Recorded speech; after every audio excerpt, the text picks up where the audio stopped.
ये कहानी मुंबई में रहने वाली गुप्ता फैमिली की है।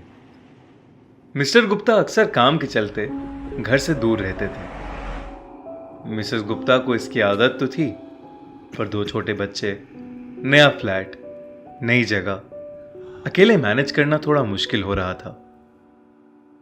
26 जुलाई मुंबई में जोरदार बारिश हो रही थी। उस रात मिस्टर गुप्ता ऑफिस के काम से बाहर थे और मिसेस गुप्ता दोनों बच्चों को सुलाकर हॉल में टीवी देख रही थी। रात के कुछ 1 बज रहे थे।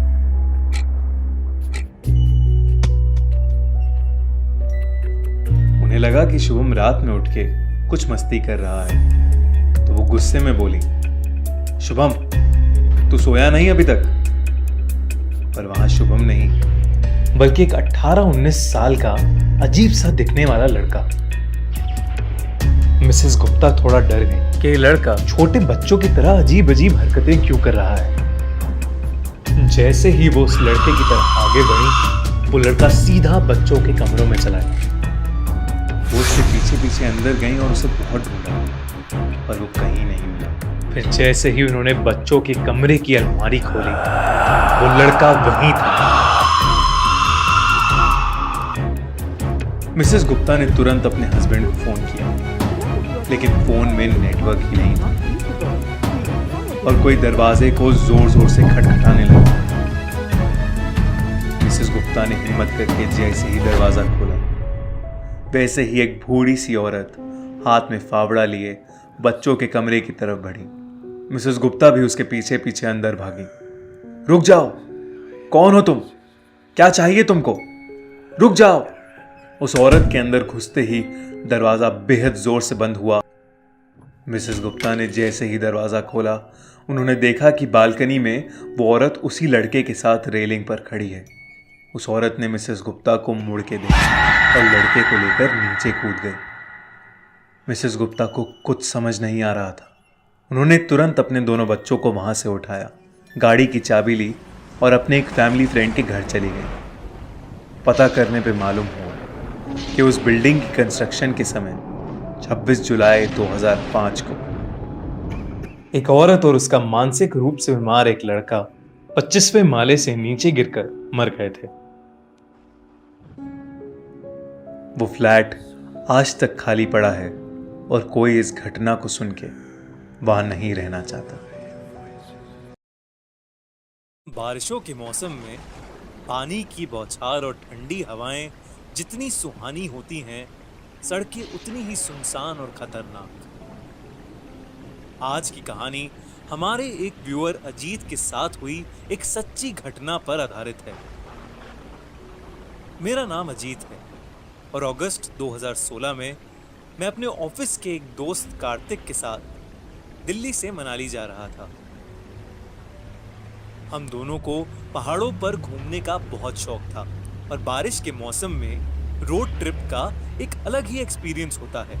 हमने सोचा क्यों ना इस वीकेंड हम मनाली की एक छोटी सी ट्रिप मारें। हमारा वहां रात के 9 बजे तक पहुंचने का प्लान था, पर तेज बारिश की वजह से हम लोगों ने 2 घंटे का ब्रेक ले लिया। आसपास के लोगों ने हमें ऐसे मौसम में आगे जाने के लिए बहुत मना किया, लेकिन हम लोग भी ठान कर आए थे कि ये मनाली की ट्रिप तो एंजॉय करके ही घर लौटेंगे। तो बारिश हल्की होते ही हम वापस मनाली की ओर निकल गए। कुछ ही दूर जाते ही इतनी धुआंधार बारिश हुई कि मेरे लिए गाड़ी चला पाना मुश्किल हो रहा था। गाड़ी के शीशों पर ओस जम गई थी, जिसकी वजह से आगे का रास्ता बिल्कुल नहीं दिख रहा था। मनाली कुछ 40 किलोमीटर दूर ही था, तो हम धीरे धीरे किसी तरह गाड़ी चलाते रहे। कुछ दूर हमें चाय की एक टपरी दिखी, तो हमने वहां गाड़ी रोक ली। हम गाड़ी में बैठकर चाय ही पी रहे थे कि अचानक से हमारी गाड़ी की खिड़की पर किसी ने जोर जोर से ठक ठक की। मेरे दोस्त ने जब गाड़ी का शीशा नीचे किया तो हमने देखा कि एक बेहद सुंदर लड़की सफेद साड़ी में ऊपर से नीचे तक भीगी हुई हमसे कुछ कहना चाह रही है। वो बोली, साहिब, क्या आप मुझे आगे तक छोड़ देंगे? पास में ही मेरा गांव है। मुझे वो लड़की कुछ ठीक नहीं लग रही थी, लेकिन मेरा दोस्त कार्तिक उसकी खूबसूरती से बहुत ज्यादा इंप्रेस हो गया था और उसे बिठाने के लिए मुझे इंसिस्ट करने लगा। मैंने उसकी बात मानकर उस लड़की को पीछे वाली सीट पर बिठा तो लिया, पर मेरे मन में कुछ अजीब सा खटक रहा था। मेरा दोस्त उसे कुछ ना कुछ सवाल करे जा रहा था, पर वो लड़की एकदम चुपचाप बैठी थी। मुझे उस लड़की की आंखों में एक अलग ही चमक दिख रही थी। बारिश और तेज हो गई और एकदम से उस लड़की ने कुछ बोलना शुरू कर दिया। वो कहने लगी, इस सड़क पर बारिश के वक्त बहुत एक्सीडेंट्स होते हैं। 2 महीने पहले मेरा भी इसी सड़क पर एक्सीडेंट हुआ था। मैं ऐसे ही पूरी भीगी हुई इस सड़क से अपने गांव जा रही थी और जाते वक्त पता नहीं किस गाड़ी ने अचानक मेरे सामने आकर मुझे ठोकर मार दी और तड़पती हुई हालत में मुझे यहीं छोड़कर चली गई। किसी ने वो गाड़ी रोकी तक नहीं। वो ये सब बोल ही रही थी कि मुझे चक्कर आने शुरू हो गए। जैसा जैसा वो कह रही थी, मुझे अपने सामने रोड पर वही सब होता हुआ दिख रहा था। मुझे दिखा कि सफेद साड़ी में एक लड़की को एक गाड़ी बहुत तेज ठोकर मार के आगे निकल गई। मेरी गाड़ी जब उस जगह पर पहुंची तो मेरी खिड़की के बगल में आकर वो लड़की जिसका एक्सीडेंट हुआ था वो मदद मांग रही थी। जब मैंने गौर से देखा तो मैं शॉक हो गया। वो लड़की हूबहू वैसे ही दिख रही थी जैसे मेरे गाड़ी में पीछे बैठी लड़की। तभी रियर व्यू मिरर में मुझे उस लड़की का डरावना चेहरा दिखा, जिसे देखकर मैं सुन्न पड़ गया और मेरी गाड़ी जाके एक दूसरी गाड़ी में टकरा गई। मेरा सर स्टीयरिंग पर जा लगा और मेरे बगल में बैठा कार्तिक बुरी तरह से जख्मी हो गया था। जब मैंने पीछे देखा तो वो लड़की जो हमारे साथ बैठी थी वो गायब हो चुकी थी। हम किसी तरह मनाली के बस स्टॉप पहुंचे जहां लोगों ने हमारी मदद करी। ये किस्सा जब मैंने उन्हें बताया तो उन्होंने मुझसे कहा कि 2 महीने पहले उनके गांव की एक लड़की की एक रोड एक्सीडेंट में मौत हो गई थी और आज भी वो सब सोचकर मेरे रोंगटे खड़े हो जाते हैं। ये कहानी हमारे एक व्यूअर अमित ने हमें भेजी है। अब मैं आपको उसी के नजरिए से ये कहानी सुनाऊंगा। ये बात 2012 की है, जब मैं बिट्स पिलानी में इंजीनियरिंग कर रहा था। कॉलेज का फर्स्ट ईयर था और मुझे गांधी भवन हॉस्टल में रूम नंबर 138 अलॉट हुआ था। हॉस्टल के पहले दिन से मेरे साथ कुछ अजीब ही चीजें हो रही थी। रोज सोने के बाद आधी रात में मुझे किसी लड़के के रोने की आवाजें सुनाई देती थी, जैसे कोई उस लड़के को बहुत बुरी तरह पीट रहा हो। कभी मुझे ऐसा लगता था कि मेरे रूम के अंदर कोई आया है और खिड़की के पास खड़े होकर मुझे बस घूरे जा रहा है। मुझे तब और ज्यादा डर लगने लगा जब मेरे रूममेट ने बताया कि उसे ऐसी कोई आवाजें सुनाई नहीं देती थी। शुरू के पहले महीने में हमें 4 दिन की छुट्टी मिली थी। कई लोग घर चले गए और हॉस्टल में बहुत ही कम लोग रुके थे। मेरा रूममेट भी घर चला गया था और मैं मेरे रूम में अकेला था। उस दिन बाहर जोरदार बारिश हो रही थी। करीब रात के 12 बजे दरवाजे पे बहुत जोर से खटखट हुई। मैंने दरवाजा खोला तो वहां कोई नहीं था और जब मैं वापस मुड़ा तो मेरे रूम का सारा सामान बिखरा पड़ा था। बारिश और तेज हो गई, जिसकी वजह से लाइट भी चली गई। कुछ देर बाद दरवाजे पर और जोरों से खटखट हुई, लेकिन इस बार भी बाहर कोई नहीं था। तब मैंने देखा कि बगल वाला कमरा, जिस पर हमेशा ताला लगा रहता था, वो खुला पड़ा। पता नहीं मुझे क्या सोचा, पर मैं इस रूम के अंदर जाने से खुद को रोक ही नहीं पाया। अंदर घुसते ही कमरे का दरवाजा जोर से बंद हो गया। मुझे फिर वही रोने की आवाज सुनाई देने लगी जो मुझे रोज रात में सोने नहीं देती थी। तभी मेरे पीछे की अलमारी बहुत तेजी से हिलने लगी और मुझे ऐसा लगा कि उसके अंदर से कोई बाहर आना चाहता है। इतने में मुझे खिड़की टूटने की आवाज सुनाई दी और जैसे ही मैं पीछे मुड़ा मुझे कड़कती बिजली की रोशनी में पंखे से लटकी एक लड़के की लाश दिखी। मैं वो देख के बुरी तरह घबरा गया और उस कमरे से निकलकर नीचे गार्ड के पास भागा और उसे सब कुछ बताया। वो गार्ड मुझे वापस उस रूम नंबर 137 ले गया। जो मैंने देखा उससे मेरे होश उड़ गए। उस कमरे पर ताला लगा था।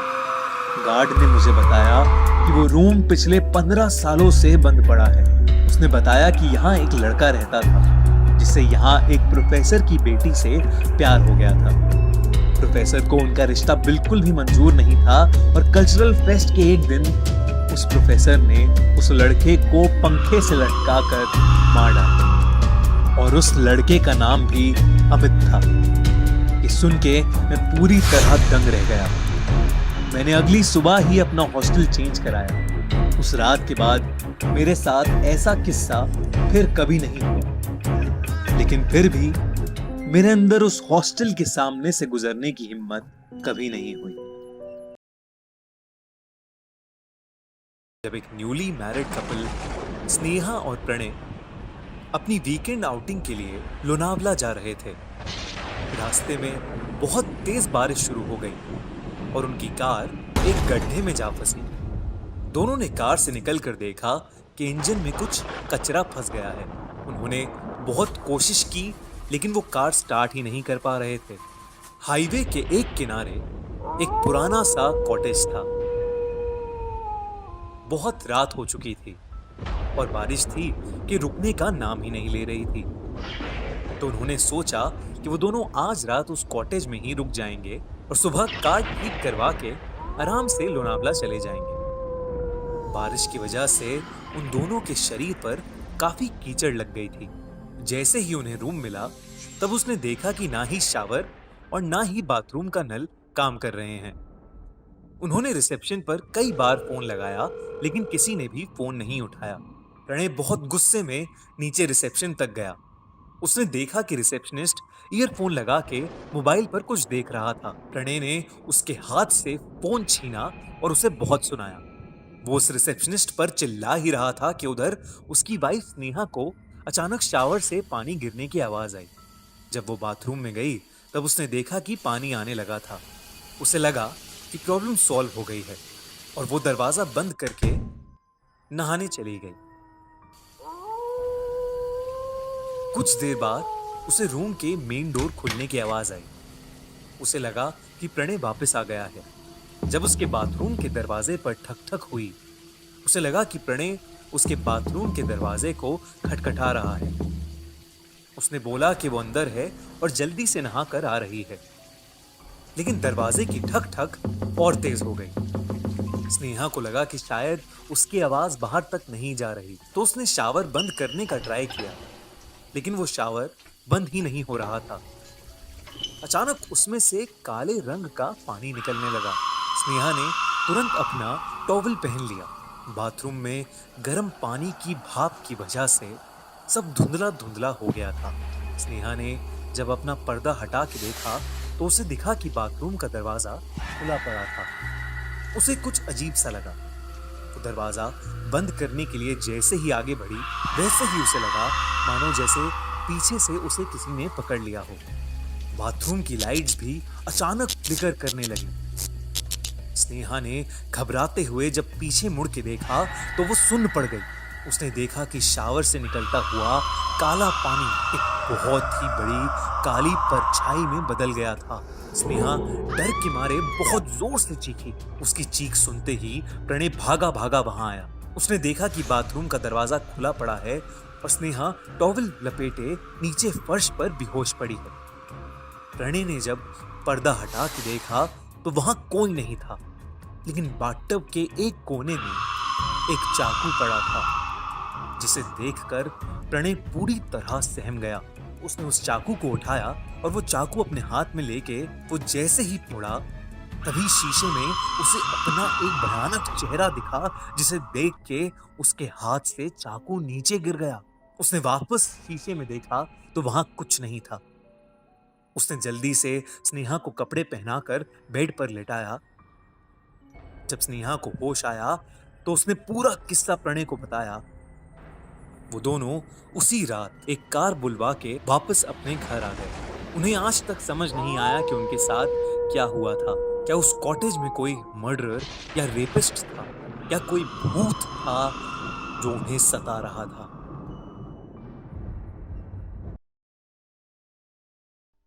मुकेश मिल्स इंडिया की सबसे हॉन्टेड जगहों में से एक, जो अक्सर भूतिया या हॉरर फिल्म शूट करने के लिए यूज की जाती है। लेकिन हकीकत में इस जगह पर कई ऐसे किस्से घटे हैं कि बॉलीवुड के बड़े बड़े डायरेक्टर्स और एक्टर्स इस जगह पर अपनी मूवीज शूट करने से अब बेहद डरने लगे हैं। कई सालों पहले यहां पर कॉटन और वूल के कपड़े बनते थे, लेकिन 1982 में एक ऐसी आग लगी जिससे सब कुछ जल के राख हो गया। आज तक कोई नहीं जानता कि वो आग कैसे लगी, लेकिन तब से ये जगह वीरान पड़ी है और इसके आसपास कोई भी नहीं जाता। एक बार की बात है, मुकेश मिल्स में एक हिंदी हॉरर फिल्म की शूटिंग चल रही थी। फिल्म की हीरोइन ग्रीन रूम में अकेले अपने डायलॉग्स रिहर्स कर रही थी। तभी उसकी नजर एक बहुत ही सुंदर झुमकों पर पड़ी जो जमीन पर नीचे गिरे हुए थे। उसने वो झुमके उठाए और शीशे के सामने अपने कान में लगाकर वो झुमके देखने लगी कि तभी उसके असिस्टेंट प्रिया ग्रीन रूम में आ गई। प्रिया ने जैसे ही शीशे में देखा तो वो एकदम से बहुत ज्यादा घबरा गई। उस शीशे में उसे उस हीरोइन की जगह एक जली हुई दुल्हन दिखी जिसने वो झुमके पहन रखे थे। प्रिया डर के मारे चिल्लाई तो उस हीरोइन के हाथ से झुमके नीचे गिर गए। अब प्रिया को उस शीशे में वो औरत नहीं दिख रही थी और सब नॉर्मल था। प्रिया को लगा कि शायद ये उसका वहम होगा। उसने हीरोइन से माफी मांगी और उसे बताया कि शॉट रेडी है और डायरेक्टर उसे शॉट के लिए बुला रहा है। कुछ देर बाद जब वो हीरोइन अपना शॉट दे रही थी तो अचानक से उस फिल्म के सेट पर लाइट जलबुझ होने लगी। थोड़ी देर फ्लिकरिंग के बाद एक बड़ा सा धमाका हुआ और वहां की सारी लाइट्स ऑफ हो गईं। प्रोडक्शन असिस्टेंट श्याम अपने एक साथी को लेकर फ्यूज चेक करने के लिए थोड़ा बाहर निकला। बाहर बहुत तेज बारिश शुरू हो गई थी, बिजली कड़क रही थी और बादल जोरों से गरज रहे थे। जब श्याम और वो दोनों मुकेश मिल्स की लॉबी की तरफ गए तो उन्हें अंधेरे में एक आदमी दिखा जो बारिश में खड़ा सिगरेट पी रहा था। अंधेरे की वजह से उसका चेहरा ठीक से नहीं दिख रहा था। श्याम ने बिजली के फ्यूज के बारे में उससे पूछा तो उसने कोई जवाब नहीं दिया। श्याम को वो आदमी बेहद अजीब लग रहा था, लेकिन कुछ ही पल बाद उस आदमी ने अपने हाथ से मिल्स के कोने की तरफ इशारा किया। वो दोनों उस तरफ जाने लगे, लेकिन श्याम बार बार उस आदमी को पीछे मुड़कर देख रहा था। तभी अचानक से बिजली कड़की और उस आदमी की शक्ल श्याम को दिखी, जिसे देखकर वो सुन सा पड़ गया। उस आदमी का चेहरा बेहद डरावना था और वो घूर घूर कर श्याम को देखे जा रहा था। इतने में श्याम के साथी ने फ्यूज ठीक कर दिया और लाइट वापस आ गई, लेकिन लाइट वापस आते ही वो आदमी गायब हो गया। श्याम बिना किसी को कुछ बोले डरा डरा वापस सेट पर चल दिया। लाइट वापस आ गई और शूटिंग फिर से शुरू हो गई, लेकिन अब उस हीरोइन के मुंह से डायलॉग्स ही नहीं निकल रहे थे। ऐसा लग रहा था जैसे वो बोलना चाह रही है, लेकिन किसी ने उसका मुंह ही बंद कर दिया हो। तभी उसका शरीर भी अकड़ने लगा और अचानक से उसे चक्कर आए और वो वहीं बेहोश होकर नीचे गिर गई। डायरेक्टर ने एक शॉर्ट ब्रेक अनाउंस किया और हीरोइन के असिस्टेंट प्रिया उसे ग्रीन रूम ले गई। प्रिया ने उसे ग्रीन रूम में लिटाया और उसके लिए जूस लेने बाहर जाने लगी। तभी उसे टेबल पर पड़े वो झुमके दिखे जो उस हीरोइन ने पहले पहने थे। उसने वो झुमके लिए और बाहर जाते हुए उन्हें डस्टबिन में फेंक दिया। उसे लगा कि हो ना हो उन झुमकों की वजह से ही शायद सब कुछ बिगड़ रहा है। श्याम, जिसने सिगरेट पीते हुए उस आदमी को देखा था, वो डरा डरा मुकेश मिल्स में इधर से उधर घूम रहा था। उसे बार बार ऐसा लग रहा था कि कोई छोटी सी बच्ची उस भयानक बिल्डिंग के अंदर कैद है और वो रो रही है। धीरे धीरे वो आवाज और तेज होती गई और उसके कानों में गूंजने लगी। उधर हीरोइन की असिस्टेंट प्रिया जूस लेकर ग्रीन रूम में पहुंची। तब उसने जो देखा उसे देखकर वो चौंक उठी। उसने देखा कि वो हीरोइन शीशे के सामने वही झुमके पहने बैठी है जिसे उसने अभी फेंका था। उस हीरोइन की आंखें लाल हो चुकी थीं। उसने अपने हाथ में स्क्रिप्ट ले रखी थी और वो पागलों की तरह कुछ भी बड़बड़ाए जा रही थी। अचानक उसने सारे पेपर्स फाड़ दिए और उन्हें खाने लगी। ये सब देखकर प्रिया कांप उठी और जल्दी से रूम से भाग आई। उसने सीधा जाकर डायरेक्टर को पूरी बात बताई और सब लोग मिलकर उस ग्रीन रूम में पहुंचे, पर वहां सब कुछ नॉर्मल था। वो हीरोइन वहीं पर बैठी हुई अपनी स्क्रिप्ट पढ़ रही थी। प्रिया कुछ समझ ही नहीं पा रही थी। उस एक्ट्रेस ने डायरेक्टर से कहा, क्या वो आज की शूट कैंसिल कर सकते हैं? डायरेक्टर फौरन मान गया और उसने अपनी क्रू को पैकअप करने के लिए बोल दिया। हीरोइन, बाकी एक्टर्स और डायरेक्टर्स सब लोग अपनी गाड़ी में बैठकर वहां से निकल गए, लेकिन उसकी असिस्टेंट अब भी ग्रीन रूम में ही थी। वो उस एक्ट्रेस का सामान पैक कर रही थी कि उसे वो झुमके फिर से दिखे। उसने जैसे ही वो झुमके अपने हाथ में लिए, उसे वो औरत फिर से शीशे में ठीक उसके पीछे खड़ी दिखी। वो मुड़ी तो वहां कोई नहीं था। उसने झुमके वहीं छोड़ दिए और वहां से जल्दी से निकल गई। वहां से निकलते ही उस हीरोइन की तबीयत एकदम ठीक हो गई, लेकिन वो प्रोडक्शन का लड़का पूरी तरह से पागल हो गया और कुछ ही दिनों में उसकी तबीयत इतनी खराब हो गई कि उसने उस मिल में जाकर अपने आप को जला डाला। वो जली हुई झुमके वाली औरत, या वो रोती हुई बच्ची की गूंज, या वो सिगरेट पीता डरावना आदमी, ये सब कई बार कई लोगों ने महसूस किया है। कहते हैं कि एक बार मुकेश मिल्स में नाइट ड्यूटी करते हुए एक गार्ड ने उस मिल्स के अंदर से म्यूजिक बजने की आवाजें सुनी। ये बहुत अजीब था क्योंकि उस दिन कोई शूटिंग नहीं हो रही थी और ना ही मिल्स के अंदर कोई भी इवेंट था। उस रात उस गार्ड ने अंदर जाकर देखा तो उसे काली परछाई दिखी। वो उसे देखकर इतना डर गया कि उसने वो नौकरी ही छोड़ दी। और तो और वहां एक बार एक 10 साल की लड़की शूटिंग करते समय अचानक से बहुत अजीब तरीके से बिहेव करने लगी। उसने पहले तो एक मर्द की आवाज में सबको वहां से भाग जाने के लिए कहा और फिर अपने हाथों के बल उल्टा होकर चलने लगी और कुछ ही पल में बेहोश हो गई। ये देख सब लोग वहां से जल्दी से निकल गए। जैसे ही उसके पिता उसे उस मिल से कुछ दूर लेकर गए, वो एकदम नॉर्मल हो गई, लेकिन उसे कुछ भी याद नहीं रहा कि उसके साथ क्या हुआ था।